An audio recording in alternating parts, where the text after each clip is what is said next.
fine. And then one day you're playing a gig at Central Park, and a couple of Allman Brothers. Flash forward. Yeah. Yeah, we were just playing Central Park. We had a gig in Central Park, and I remember looking up, and the drummer was different. I think that's Butch Trucks. And I looked over here. Wait, I think that's JMO, because they kept replacing the players, right? They'd walk on stage. Oh, well, the keyboard player, that's not Mike. That's Mike Workman at the time, I believe. That's Greg Allman. This is interesting.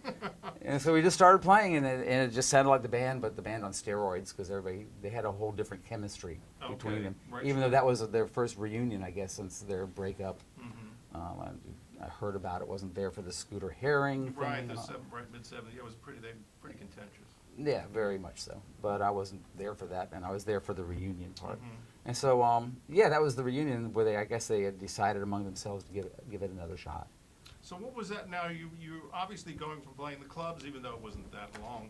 Now you're on the world stage. How does that affect you as a player? You're in one of the biggest bands in the world, the Allman Brothers. Couldn't believe it. What can you say? Really, I mean, it was wild. And I didn't really realize how big it was, even being there. You know, I still, some days, even now, think, what is the luck of the draw just to be attached to one of the most iconic bands in a genre of music, like a basic, it's almost like a root directory of the American Songbook in an area. And there I was, right in it. And I found out when I went to the Big House, which is the museum, that I'm one of 20 people that had the type of relationship that I had with them, who had toured and recorded. Many people played, many people toured, but somehow, and I didn't really realize that until I went there about a year and a half ago, their photographer, Kirk West, offered to do some photographs when I was working with the Allman Goldflies band. So I went up, he did some photographs, and he gave me the nickel tour of Macon, which was fascinating. And we went to the Big House, and I'm on the wall. I said, that's neat. So explain this wall? And he told me that. It was like one of 20 people. Wow. What are the odds? You know, just crazy. And you did 3 records with the Allman Brothers, and Light and Rogues was the first one. I remember that was a they very were back big here. It was a very big deal. And Light and Rogues was a pretty neat album. Yeah, a couple of cool songs on the Pegasus, I think was on that one. Yeah, it was a nice album. The thing I remember the most, besides Criteria Studios and weird food from a chef at the house we were staying at. It's very strange food. He finally quit making weird food, started making hamburgers, and we all liked it better. But the thing I remember that was I got to work with Tom Dowd. Oh, okay. And at the time, again, didn't realize what is the importance of that. But I came to learn later in life that it's Tom Dowd, the guy who started Atlantic Records. You know, it changed the relationship of bass and music. Sure. With his 8-track recorder, and he recorded the bass on a separate track and turned it up. Changed all of our lives in this room, really. Well, you were only 20 years old at the time. I mean, what's interesting, though, now you're talking, it's 1979. There's no such thing as legacy artists in those days. So the Allman Brothers really had to contend with MTV was coming up. There were new artists now. There was Springsteen. There was New Wave. There was punk. How was the dynamic in the band? Because those records, I remember them being criticized for being a little too modern.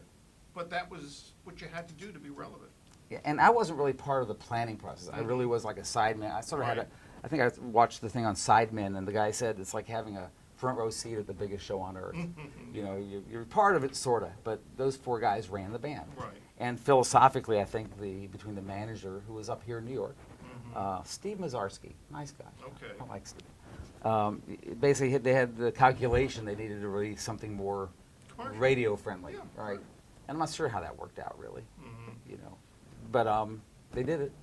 You know, and we played as well as we could on the records, and that's all there was to it. Yeah, the 2 albums after Light and Rogues had different producers, and they were fine. But I don't think, again, that was, I think, what I could see. The idea was, you know, trying to have some radio relevance. More pop oriented. Yeah, Greg had some really nice songs in there, though. So Long, I think it was called. Yeah, some pretty nice tunes on there. Dickie also did his rock thing, so it's really between the power of those guys, whatever they kind of felt like doing. I got the gig because I knew Dickie's how he directed the band.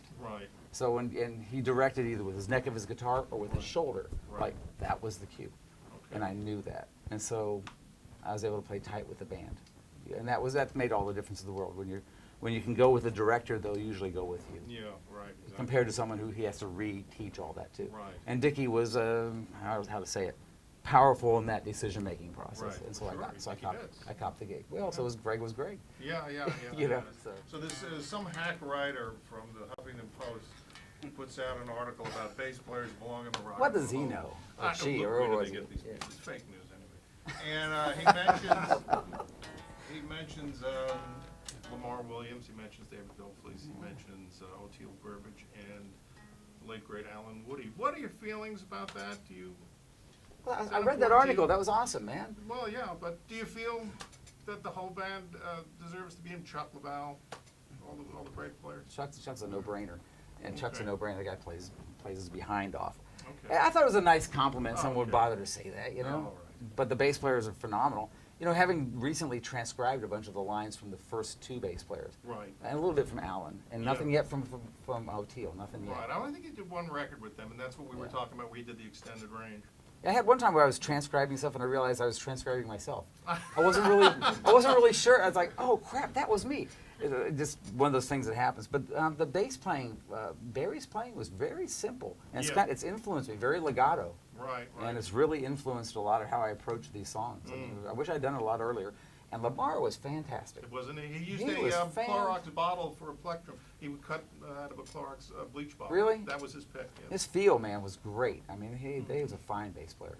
And I was in there. I won't comment on myself. I did the best I could. Yeah. And then Alan did some great stuff too. We do Soul Shine, and I transcribed his line okay, yeah. just to Fabulous know, player, yeah. just to know more. You know, so now it's much more analytical, but at the end of the day, it becomes feel. Right.